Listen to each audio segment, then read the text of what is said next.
साथियों, समता आवाज़ TV channel की टीम पहुंची है आज गाज़ियाबाद के साहिबाबाद में सिकंदरपुर गांव में, जहां पर बन रहा है हिंडन एयरफोर्स टर्मिनल। आइए चलते हैं और आपको दिखाते हैं किस तरीके का है टर्मिनल और किस किस तरह की सेवाएं देश की जनता को यहां से मिलने वाली।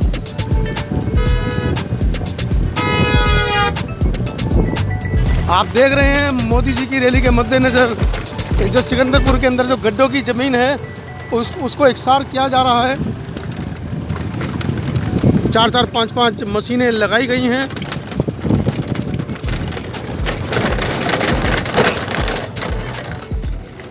गाज़ियाबाद हिंडन टर्मिनल का उद्घाटन और स्वयं माननीय प्रधानमंत्री जी उद्घाटन के लिए आ रहे हैं, तो एक बहुत बड़ी सौगात है जो गाज़ियाबाद के नागरिकों को ये सुविधा मिलने वाली है। आप देख रहे हैं किस तरीके से जंगल को मंगल कर दिया गया है।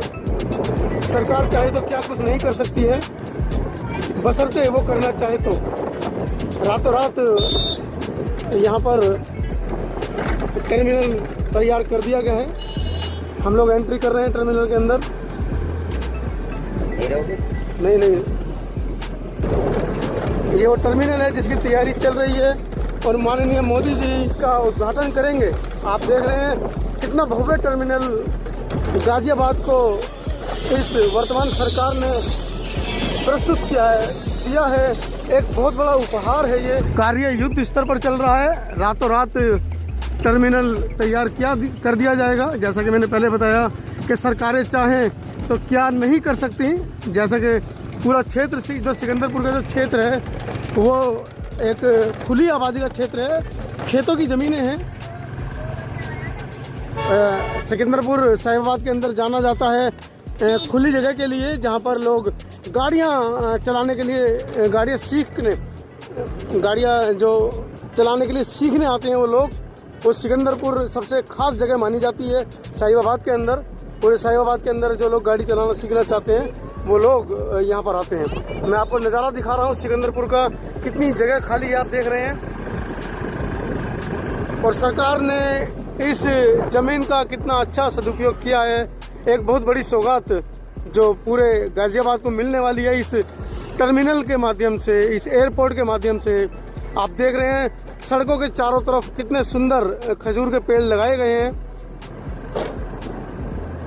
पूरे रास्ते को वीआईपी ट्रीटमेंट की तरह सजाया गया है। देखते हैं जब माननीय प्रधानमंत्री जी इसका उद्घाटन करेंगे तो क्या होगा नज़ारा उस दिन का। आप देख सकते हैं बच्चे क्रिकेट खेल रहे हैं, कितनी जगह है यहाँ पर।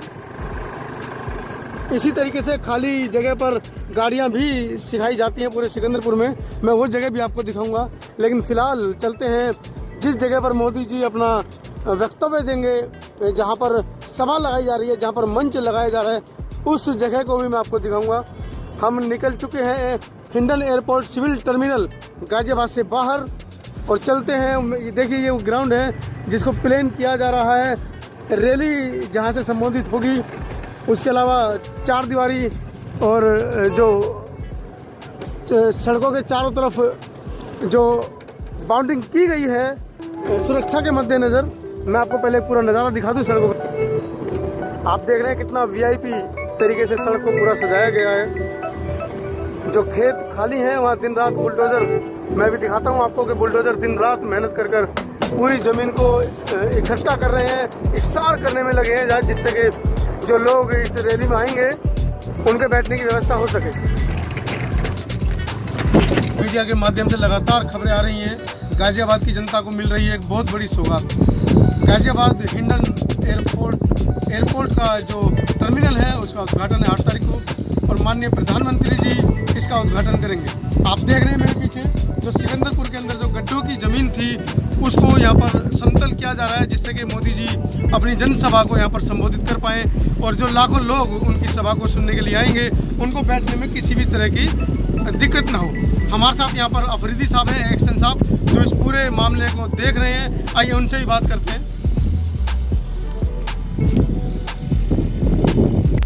साथियों, वो जो पीछे आप टीन सेट देख रहे हैं वो है टर्मिनल जो हिंडन एयरपोर्ट का जो टर्मिनल बन रहा है और उसके बिल्कुल विपरीत मैं आपको दिखाना चाहता हूँ। अभी मैंने आपको दिखाया इस भारतीय जो वर्तमान सरकार है भारत में चल रही है, मोदी जी की सरकार, जो टर्मिनल का उद्घाटन करने वाले हैं 8 तारीख को, उसकी भव्यता मैंने आपको दिखाई। लेकिन भव्यता का मैं दिखाता हूँ आपको दूसरा पहलू। भूपेंद्र जी मेरे साथ है, कैमरामैन भूपेंद्र जी जरा ये पूरा परिदृश्य से एक बार घुमाइए। साथियों, जिस जगह हम हैं ये है सिकंदरपुर गांव के अंदर जो दलित बस्ती है, जिसको चमारों की बस्ती भी कही जाती है। आप देख रहे हैं ये जो पेड़ हैं और जो सड़कें हैं, और बिल्कुल ये वो मकान हैं जो गांव के लोगों ने बनाए हैं अपने लिए। लेकिन आप देख रहे हैं कि लगभग 4 फुट का भराव होना है सड़क बनने के लिए। और मेरे साथ कुछ ग्रामीण यहाँ पर हैं, इनसे भी जानने की कोशिश करेंगे क्या है इनकी समस्याएं, क्योंकि जब 8 तारीख को इस टर्मिनल का उद्घाटन माननीय प्रधानमंत्री जी करेंगे तो शायद सिकंदरपुर गांव विश्व पटल पर अपनी एक अलग पहचान बनाएगा। लेकिन क्या सिकंदरपुर के नागरिकों को उनकी मूलभूत जो अधिकार हैं, मूलभूत जो उनकी आवश्यकताएं हैं, क्या वो मिल रही हैं? आइए जानते हैं, कुछ लोगों से बात करेंगे। सर, क्या नाम है आपका? नाम बताइए जरा। मेरा नाम नरेश कुमार है। नरेश मेरे साथ हैं। नरेश, कब से रह रहे हैं आप इस गांव में? हम तो बचपन से रह रहे हैं। मतलब पैदाइश आप इसी गांव से? नरेश, ये टर्मिनल का आपको कब पता चला टर्मिनल आपके गांव के नज़दीक में बन रहा है? ये तो अभी क्या नाम 5-6 महीने पहले पता चला। 5-6 महीने पहले पता चला। तो नरेश, क्या लगता है टर्मिनल बनने से गाँव के अंदर विकास की गति बढ़ेगी? नहीं जी, यहाँ तो कुछ नहीं होएगा, कुछ भी नहीं हुआ, पहले से भी कुछ नहीं हुआ। तो आप लोगों ने आंदोलन किया, आप लोगों ने कुछ सरकार से गुहार लगाई कि हमारे यहाँ पर सड़कें नहीं है, पानी नहीं है, या जो घर का जो पानी निकलता है गंदा, उसकी निकासी के लिए व्यवस्था नहीं है। आपने आवाज़ उठाई। लगभग 6 महीने से बोल रहे हैं जी। बताइए, अपना परिचय दें। मेरा नाम रवि कुमार है। लगभग 6 महीने से ऑनलाइन जन सुनवाई केंद्र पे जी, उसके पोर्टल पे मैंने 6 महीने से मैं डाल रहा हूँ। हमारे साथ रवि हैं, जागरूक नौजवान हैं। बहुत से लोग लेटर लिखकर या एप्लीकेशन लिखकर शिकायत करते हैं, लेकिन चूंकि रवि पढ़े लिखे हैं, जन सुनवाई केंद्र पर इन्होंने मेल किया है, शिकायत दर्ज की है। क्या था पूरा मामला रवि? क्या हुआ उन सुनवाइयों का? उन सुनवाइयों का कुछ नहीं, मैंने कई बार ऑनलाइन मेल की थी जी। तो वहाँ से क्या होता है, फ़ोन आता है वहाँ से, लेकिन हर बार वहाँ पे चेकिंग के लिए देखने के लिए आते हैं लोग, और उसके बाद बोलते हैं कि अभी निधि का पैसा आएगा तब कर देंगे, अभी फंड पे पैसा नहीं है तब कर। लास्ट टाइम 10 दिन पहले मेरे पास नगर निगम से फ़ोन आया था। उन्होंने मुझसे बोला कि अब आचार संहिता लग जाएगी, तो ये इलेक्शन के बाद ही जो हो पाएगा, वो आपका जो समस्या है ना, इलेक्शन के बाद ही हो पाएगी। अभी उससे पहले ना ही कुछ होगा, ना ही हम करेंगे। तो अभी क्या लगता है, करोड़ों की लागत से जो टर्मिनल बन रहा है, 8 तारीख को मोदी जी जिस मैदान से संबोधित करेंगे सभा को, वहाँ का भी मैं निरीक्षण करके आया हूँ। लगातार 5-6 गाड़ियाँ उसको समतल करने में लग रही हैं। कई लाख रुपए का बजट सरकार का वहाँ पर लगा है। तो आपके लिए बजट क्यों नहीं बन रहा है? क्या वजह है? वजह जानने की कोशिश करिए आपने। बस वजह बस ये होती है कि हर लोग अपनी अपनी, जो नेता लोग हैं या कोई भी अधिकारी लोग हैं, अपने अपने उसमें लगे रहते हैं। बस जो इलेक्शन का टाइम आता है, वोट मांगने के लिए आ जाते हैं, वैसे बस हम लोगों को कोई कुछ देखता ही नहीं। अच्छा रवि, गांव में जो दूसरा समुदाय है, दलित समुदाय के अलावा जो दूसरा समुदाय है, क्या उनके साथ भी ये भेदभाव है? नहीं, उनके साथ बिल्कुल कोई भेदभाव नहीं है। उनके साथ वहाँ पर सड़कें, पानी, सब सड़कें है, पानी है, 1 मिनट से पहले उनकी सुनवाई होती है, लाइट लगी है। लेकिन हमारे यहाँ पे आके देखो, ना लाइट है ना रोड है। अभी तो आप यहाँ पे देख रहे हो, जैसा कि आपके सामने होगा सब कुछ, और अभी अंदर चल के देखोगे तो बहुत गहरे गड्ढे हो रहे हैं। वहाँ पे बच्चे चोटिल हो जाते हैं, बुजुर्गों को चोट लग जाती है, पैदल चलना मुश्किल हो जाता है। साथियों, ये हमारे देश का नौजवान जो कहीं ना कहीं सवाल पूछ रहा है सरकार से, 70 साल के बाद भी क्या हमारे जो नागरिक हैं उनको जो सुविधाएं हैं, मूलभूत सुविधाएं सरकार दे पाने में असमर्थ रही। जैसे कि रवि ने कहा कि जुमलों की सरकार है, कहा कि जो इनकी समस्याएं हैं वो आचार संहिता लागू होने के जब वो ख़त्म होगी उसके बाद इनका काम किया जाएगा। क्यों नहीं ये काम आचार संहिता से पहले पूरा किया जाए? क्यों टर्मिनल आचार संहिता लगने से पहले बनकर तैयार हो रहा है? करोड़ों रुपए की लागत से बन रहा है टर्मिनल। आइए मैं कहूँगा अपने कैमरामैन भूपेंद्र जी से, भूपेंद्र जी जरा सड़कें और जरा यहाँ पर दिखाएं कि हमारे जो सिकंदरपुर के अंदर जो दलित बस्तियाँ हैं क्या हाल है उनका। सड़कें तो हैं लेकिन सड़कें नहीं हैं, गलियाँ तो हैं लेकिन गलियों में आप ऊपर दिखाइएगा जो ऊपर तारे हैं, बिजली के तार, उनकी क्या व्यवस्था है? पूरे गांव में मुझे नहीं लगता कि एक भी खंभा होगा जो रात को यहाँ पर किसी भी तरह का लाइट की व्यवस्था कुछ होती होगी। कहीं ना कहीं असामाजिक तत्व भी पूरे इस क्षेत्र को प्रभावित करते होंगे। मैं चाहूँगा भूपेंद्र जी से, जो कैमरामैन है हमारे, भूपेंद्र जी जरा एक बार दिखाएं क्या व्यवस्था है यहाँ पर। जैसा कि मैंने बताया, खंबे तो हैं पर खंभों पर लाइट नहीं है। रात में इस पूरे गांव में, जैसा कि यहाँ के निवासियों ने बताया, कि पूरे गांव में अंधेरा रहता है। आइए चलते हैं दूसरी गली की तरफ, जो दलित बस्ती की दूसरा छोर है, वहाँ भी चलकर देखते हैं क्या है मामला वहाँ पर। साथियों, ये सिकंदरपुर की जो दलित बस्ती है उसका मुख्य रास्ता है और आप देख रहे हैं सड़कें आप देख रहे हैं, नालियाँ आप देख रहे हैं, इसके अलावा आप खंबे भी देख रहे हैं ऊपर। किसी भी खंबे पर, जैसे कि मैंने पहले ही बताया, कि किसी भी खंबे पर कोई लाइट नहीं है। ये पूरी वो दलित बस्ती है जिसको मोदी जी कहते हैं, मेरे दलित भाइयों को कुछ मत कहो, जो कहना है मुझे कहिए। 8 तारीख को वो आ रहे हैं, तो मुझे लगता है कि सरकार को इस ओर ध्यान देना चाहिए। पूरे गांव को चमका दिया गया है, लेकिन उपेक्षा का शिकार इस पूरी दलित बस्ती को रखा गया है। आप देख रहे हैं, अगर यहाँ पर साइकिल भी चले तो शायद कोई भी बच्चा गिर सकता है। अम्मा सड़क कब से नहीं बनी आपके गांव में? बहुत दिन हो गए। 20 साल ही हो, 20 आपके यहाँ 10 में कब से सड़क नहीं बनी? जब कितनी बड़ी थी आप? जब बिहारी आई ना। ओहो, अम्मा कह रही हैं जब मैं शादीशुदा होकर आई थी तब सड़क बनी थी, और तब से अभी तक सड़क नहीं बनी है।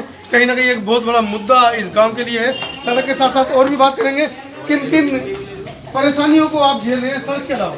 देखो, परेशानी तो बस ये है कि प्राथमिक विद्यालय मैंने आपके यहाँ पर देखा, ज़्यादा अच्छी स्थिति नहीं है उसकी। मुझे लगता है शिक्षक भी है वहाँ पर, नहीं है? ये भी अभी थोड़ा सा सुधार होने लगा है, बस स्कूल का शिक्षक भी है। कितनी क्लास तक का स्कूल है? ये 5वीं तक प्राइमरी स्कूल है। प्राइमरी स्कूल है। उसके बाद बच्चे कहाँ जाते हैं? उसके बाद लगभग 2-3 किलोमीटर जाना पड़ता है। अगर 5वीं के बाद 8 क्लास तक या हाई स्कूल जाना पड़ता है तो लगभग 2-3 किलोमीटर दूर जाना पड़ता है। कहाँ पर स्कूल जब बच्चे जाते हैं 5वीं के बाद?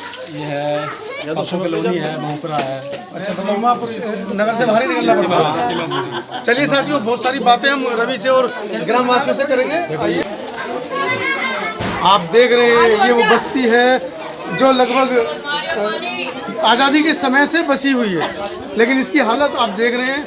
सरकार क्या कर रही है मुझे समझ में नहीं आता, लेकिन ये वो सीधा साधा समाज है हमारा, जो अब अत्याचार और जुल्म नहीं सहेगा। कहीं ना कहीं इसने सवाल पूछना शुरू कर दिया है।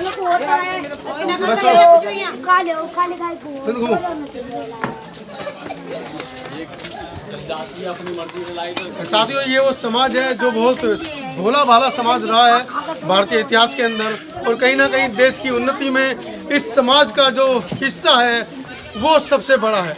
सड़क बनाता है तो यही समाज बनाता है, खेतों में गेहूं उगाता है तो यही समाज उठाता है, सुई से लेकर जहाज अगर इस भारत देश में बनता है तो इसी समाज के कारीगरों से बनता है। लेकिन हमारी सरकारें इस समाज को मूलभूत आवश्यकताएं देने में कहीं ना कहीं विफल रही हैं।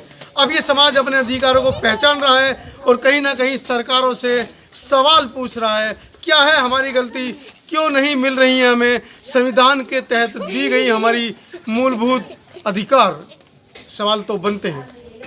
आप देख रहे हैं सिकंदरपुर गांव के अंदर बाबा साहब की संविधान को लेकर जो प्रतिमा है, लेकिन कहीं ना कहीं हमारे समाज ने बाबा साहब को तो जाना लेकिन बाबा साहब को माना नहीं। आप देख रहे हैं बाबा साहब के बिल्कुल बराबर में, मैं क्या कहूँ, मेरे पास शब्द नहीं है। अगर ये समाज बाबा साहब को मानता है, जानता, तो बाबा साहब की प्रतिमा के बाद शायद इस प्रतिमा का यहाँ पर होना एक आश्चर्य की बात नहीं होती। कहीं ना कहीं ये समाज बाबा साहब के द्वारा दिए गए अधिकारों को तो मानना चाहता है, लेकिन बाबा साहब द्वारा दी गई शिक्षा को मानने से गुरेज करता है। कहीं ना कहीं अभी अज्ञानता इनके अंदर कूट कर भरी है। समय लगेगा बाबा साहब को मानने में और बाबा साहब की मानने में। चलिए, कैडर का समय नहीं है, यहाँ कुछ हमारे साथ बुजुर्ग लोग बैठे हुए हैं। क्या नाम है आपका? मेरा नाम प्यारे लाल। प्यारे लाल जी, कितने साल से आप इस गांव में रह रहे हैं? मेरा तो जन्म ही जन्म ही यहाँ हुआ। हमारे साथ प्यारे लाल जी हैं जिनका जन्म ही इसी गांव में हुआ। प्यारे लाल जी, क्या क्या समस्याएं हैं? 2019 लोकसभा चुनाव नजदीक हैं और आपके यहाँ जनप्रतिनिधि आते हैं, तो क्या समस्याएं आप उनके सामने रखेंगे? समस्या तो बहुत है हमारे गांव में, लेकिन क्या बताएं। नहीं तो भाई जब प्रतिनिधि आपसे वोट मांगने आते हैं तो कहीं ना कहीं आपका फर्ज बनता है। कौन है आपके यहाँ के सभासद? हम वोट तो देते हैं जी। सीट नहीं आती, पार्टी की सीट नहीं आती जी बहन जी की जी जी सीट नहीं आती, लेकिन वो लोग कहते हैं कि वोट इन्होंने दी नहीं तो काम कुछ नहीं होता। आप गली से आए, कितनी बेकार गली, जी जी। कोई लाइट नहीं है, कोई मतलब किसी का गरीबी रेखा का कोई कार्ड नहीं है। कौन है आपके यहाँ सभासद जो है? तेजपाल राणा है। उन्होंने कहा आपसे कि आप हमें वोट नहीं देते, हम आपका काम नहीं करेंगे? हाँ, बहुत कहते हैं, हमारे सामने कहते हैं लोग। नहीं, उन्होंने खुद कहा, उन्होंने भी कहा। साथियों ये दर्शाता है जो जैसा कि आरोप लगाया गया है, तेजपाल राणा जी यहाँ के नगर निगम पार्षद हैं और कहीं ना कहीं उनके ऊपर आरोप लगाया जा रहा है जातिवादी होने का। वो कहते हैं कि दलित बस्ती से मुझे वोट नहीं मिलती है, ये वोट तो सीधी सीधी मायावती जी को जाती है, तो मैं इनके मोहल्लों का विकास क्यों करूं। बड़े शर्म की बात है।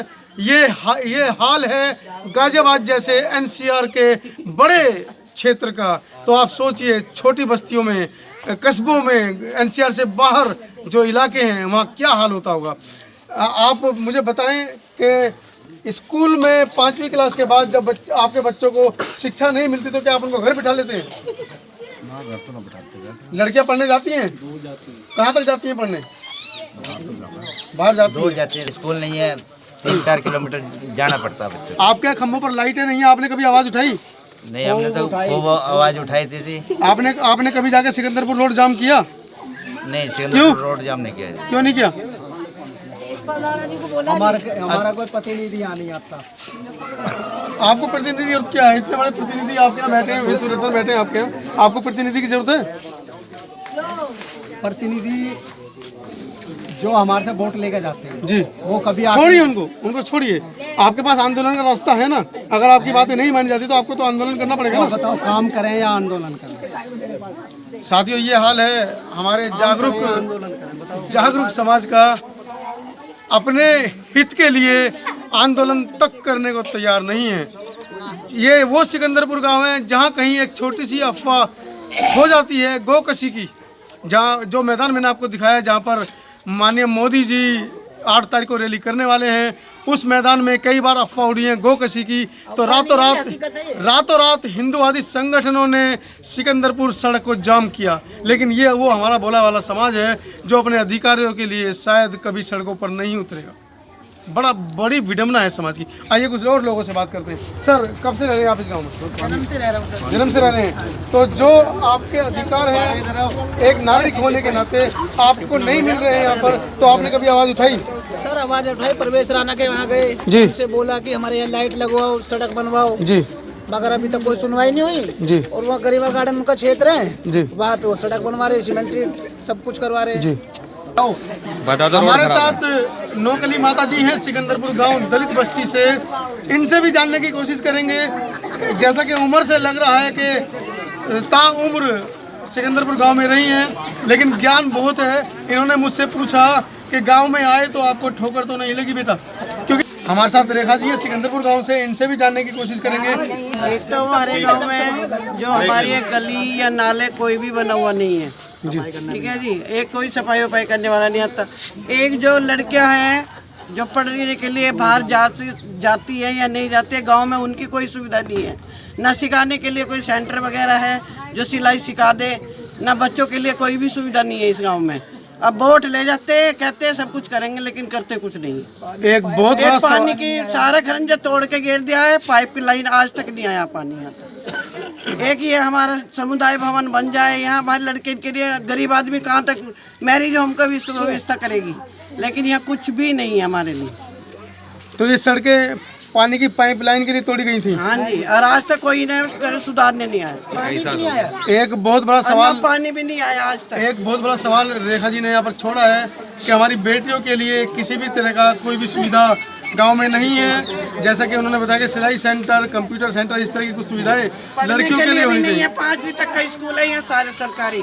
अगर यार लड़के के लिए उसे 10वीं कर दे तो बहुत अच्छी बात होगी। कुछ ना कुछ बहुत बड़ी खबर जो रेखा जी ने बताई है। चलिए, खबर को हम पहुंचाएंगे आगे तक। कहीं ना कहीं इस गांव की जो दयनीय स्थिति है, खासकर दलित बस्ती की, सुधरेगी शायद। वोट मांग के। तो साथियों, लगातार समता आवाज टीवी चैनल की टीम जा रही है दलित बस्तियों में और दिखा रही है वहाँ के परिदृश्य। ये गाजियाबाद एनसीआर के अंदर सिकंदरपुर गांव है, लोनी रोड पर, वजीराबाद रोड पर, जहां पर मैं आज आया हूं। और बड़ी दयनीय स्थिति पूरे गांव की, जैसा कि ग्रामीणों ने खुद बताया, यहाँ पर किसी भी तरह की सुविधाएं, सड़कों की, पानी की, शिक्षा की, खासकर लड़कियों के लिए कोई सुविधा गांव में नहीं है। लड़कियां यहाँ से 3, 4, 5 किलोमीटर गांव के बाहर पढ़ने के लिए जाती हैं और उनको हमेशा डर लगा रहता है। उसके बावजूद जो यहाँ के सभासद हैं वो कहते हैं इस दलित बस्ती के बारे में, जैसा कि ग्रामीणों ने खुद कहा कि वोट आपने मुझे नहीं दी तो शायद आप लोगों का जो आप लोगों के जो मोहल्ले हैं उनका सुधार मैं क्यों करूं। बड़ी विडंबना है, कहीं ना कहीं इस सरकार को बदलने का समय आ गया है। मैं इनसे वही बात इन सभी लोगों को समझाना चाह रहा हूं, जैसा कि 2 साल पहले बाबा साहब की प्रतिमा तो लगी, लेकिन बाबा साहब की प्रतिमा को लगाने के बाद शायद बाबा साहब के विचारों को ये लोग समझ नहीं पाए। तभी उसी का परिदृश्य है एक जो यहाँ पर तथाकथित हिंदूवादी भगवान की मूर्ति लगी है। बाबा साहब की मूर्ति के बाद उस मूर्ति को लगाया गया है, तो कहीं ना कहीं अज्ञानता इन लोगों के अंदर दिख रही है। शायद अगर बाबा साहब को पढ़ लेते तो इस मूर्ति को नहीं लगाते। दीपक है हमारे साथ, गांव सिकंदरपुर से युवा हैं और कहीं ना कहीं सवाल पूछने की ललक है इनके अंदर। मैं जानने की कोशिश करूंगा दीपक से। दीपक, क्या है पूरा मामला? आपके गांव में अभी तक विकास क्यों नहीं हो पाया? सर विकास यूँ नहीं हो पा रहा कि यहाँ पे क्या है कि यहाँ जितने भी पार्षद बनते हैं ना, सब कह के चले जाते हैं, आता कोई नहीं। ये अब से 20 साल पहले सड़क बनी थी, आज इसकी हालत देख लो, 20 साल की वैसी की वैसी है। ना आज तक यहाँ लाइट है, ना यहाँ पानी है, ना बच्चों के लिए कोई मतलब पढ़ाई लिखाई का कुछ साधन है। आते हैं पार्षद, यहाँ माला टांग के चले जाते हैं, भोले जी के आप चरण छूते हैं, ये कर देंगे वो कर देंगे, बस उसके बाद कोई दिखाई नहीं देता। 8 तारीख को मोदी जी आने वाले हैं। मेरा ये सवाल है आप सभी समाज के लोगों से कि जब मोदी जी आएंगे तो विरोध में काले झंडे दिखाने चाहिए उनको या नहीं चाहिए? बिल्कुल दिखाने चाहिए, कायदे में तो बनता भी है हम हमारे समाज के लिए कि उनको देखना चाहिए कि इस गाँव में हुआ क्या है विकास आज तक। साथियों, कहीं ना कहीं एक बहुत बड़ी खबर है कि 8 तारीख को मोदी जी आएंगे तो शायद ये जो आक्रोश है इस बहुजन समाज का वो दिखना भी चाहिए, सड़क पर भी उतरना चाहिए। कब तक घर में बैठ के आप अधिकार मांगेंगे? अधिकार मांगे नहीं जाते, अधिकार तो छीने जाते हैं।